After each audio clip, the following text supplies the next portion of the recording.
আসসালামু আলাইকুম ওয়া রাহমাতুল্লাহি ওয়া বারাকাতুহু। সাল্লাল্লাহু আলা নবিয়িল উম্মি ওয়া আলিহি ওয়া সাল্লাল্লাহু আলাইহি ওয়া সাল্লামা সালাতা ওয়া সালামান আলাইকা ইয়া রাসূলুল্লাহ।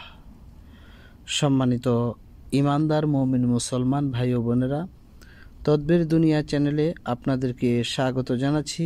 আমি মোহাম্মদ রজব আলী। আজ আপনাদেরকে জানাবো মেয়েদের বিবাহ বন্ধ হয়ে থাকার কারণ সম্পর্কে, অর্থাৎ কী কারণে উপযুক্ত হওয়া সত্ত্বেও মেয়েদের বিবাহ হচ্ছে না, সে কী কারণে এই বিবাহটি বন্ধ হয়ে আছে সে সম্পর্কে আজ আপনাদেরকে জানাবো।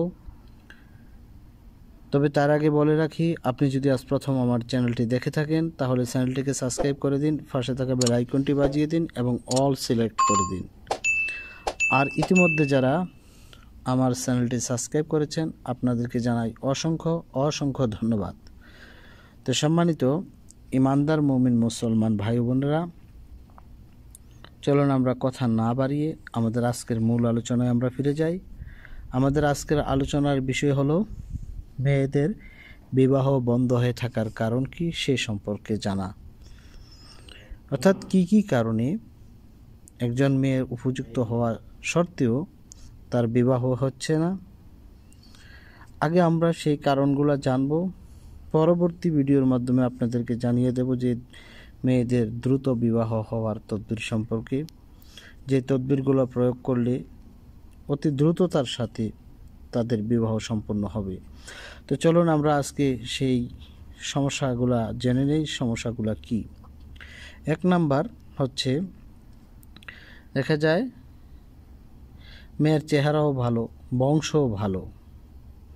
যখন মেয়েকে দেখার জন্য মেহমান বাড়িতে আসে তখন তার চেহারাটা বিকৃত হয়ে যায়, অর্থাৎ তার চেহারার মধ্যে মলিনতা চলে আসে কিংবা তার চেহারার আকৃতি পরিবর্তন হয়ে যায়, রূপ পরিবর্তন হয়ে যায়। এরূপ যদি কোনো মেয়ের হয়ে থাকে তাহলে বুঝে নিতে হবে যে ওই মেয়েটির আশেক জিনের সমস্যা আছে। তাকে বিবাহের তদবিরের পাশাপাশি জিনের তদবিরও প্রয়োগ করতে হবে, তাহলে আশা করা যায় তার এই সমস্যাটা অতি দ্রুত সমাধান হবে এবং বিবাহের প্রস্তাবনা আসবে। দ্বিতীয়ত যে কারণটি রয়েছে, এবং কিছু মেয়েদেরকে দেখার জন্য যখন বাড়িতে মেহমান আসে তখন তাকে দেখে পছন্দ হয়, মনে হয় যেন এই জায়গায় বিবাহ হয়ে যাবে। কিন্তু যখন ওই পাত্রপক্ষ বাড়িতে চলে যায় তখন তারা আর কোনো খোঁজ খবর নেয় না, কিংবা খবর প্রেরণ করে যে মেয়েকে পছন্দ হয় রে, বা নানান অজুহাতে ওই বিবাহটা আর হয় না, বিবাহটা ভেঙে যায়, কিংবা বিবাহটা আর প্রস্তাবটা গ্রহণযোগ্যতা হয় না।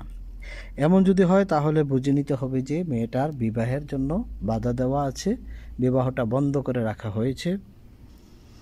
তখন ওই বিবাহে বন্ধের যেই নষ্টগুলো আছে সেগুলা কেটে দিতে হবে এবং তাকে পাশাপাশি দ্রুত বিবাহ হওয়ার তদবির প্রয়োগ করতে হবে। তাহলে আমরা জেনে নিলাম দুটি বিষয়, একটি হলো যে আশেক জিনের সমস্যা, অন্যটি হচ্ছে যে বিবাহ বেঁধে রাখা। আর তৃতীয় যে সমস্যাটি আছে এই সমস্যাটি হলো যে এমন কিছু মেয়ে, উপযুক্ত মেয়ে রয়েছেন যাদের পিতামাতা তাকে বিবাহ দেওয়ার জন্য আপ্রাণ চেষ্টা করতেছেন, বাড়িতে মেহমান নিয়ে আসার জন্য চেষ্টা করতেছেন, কিন্তু মেহমানরা কিছুতেই বাড়িতে আসতে চায় না বা আসে না। তাহলে বুঝে নিতে হবে যে তার বাড়িতে জিনের অবস্থান আছে, কিংবা জিন কিংবা মানুষের ক্ষতি করা আছে, অর্থাৎ জাদু করা আছে, বা বাড়িতে জাদুর বস্তু গাড়ানো রয়েছে। তো এমতো অবস্থায় কোনো ভালো মুদাব্বির দ্বারা এই বাড়ির যে জিন্নাতের সমস্যা আছে ওই সমস্যাটা সমাধান করতে হবে, বা বাড়িতে যদি কোনো নষ্টের বা জাদুর কোনো বস্তু গাড়ানো থাকে তা নষ্ট করতে হবে। তাহলে আমরা আজকের আলোচনা থেকে আমরা তিনটি কারণ জেনে নিলাম যে উপযুক্ত হওয়া সত্ত্বেও মেয়েদের দেরিতে বিবাহ হচ্ছে, অর্থাৎ বিবাহ হয় না, কিংবা পাত্রপক্ষ আসতে চায় না, বা বিবাহ ঠিক হয়ে যায় দেখা যায় হঠাৎ করে ভেঙে যায়। এরকম অসংখ্য নজির রয়েছে। যাদের এমন সমস্যা আপনারা সম্মুখীন হচ্ছেন, আপনারা বুঝে নিতে পারবেন যে 3টি উপায়, এই 3টি কারণে মেয়েদের বিবাহ বন্ধ হয়ে থাকে। 1, আশিক জিনের সমস্যা হলে। 2, কেহ শত্রুতাবশত তার বিবাহ বেঁধে রাখলে। 3, বাড়িতে কোনো জিন্নাত কিংবা মানুষের কোনো ক্ষতি করা থাকলে বা জাদুর বস্তু কারণে থাকলে, এই 3টি উপায়ের কারণে, এই 3টি কারণে একজন মেয়ের উপযুক্ত হওয়া সত্ত্বেও দেখা যায় যে বিবাহ বিলম্বিত হচ্ছে। তো আমরা আজকে জেনে নিলাম যে কি কারণে বিবাহ হয় না। এই কারণগুলো আমরা নিরূপণ করলাম। পরবর্তী ভিডিওর মধ্যে আপনাদেরকে জানিয়ে দেব যে দ্রুত বিবাহ হওয়ার জন্য কি কি তদবির রয়েছে, কি কি আমল রয়েছে।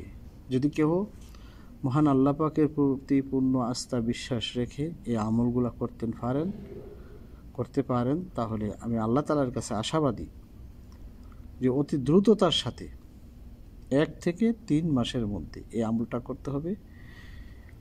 আশা করি 1 থেকে 3 মাসের মধ্যে অতি দ্রুততার সাথে বিবাহযোগ্য কন্যা সন্তানদের বিবাহ সম্পন্ন হবে ইনশাআল্লাহ।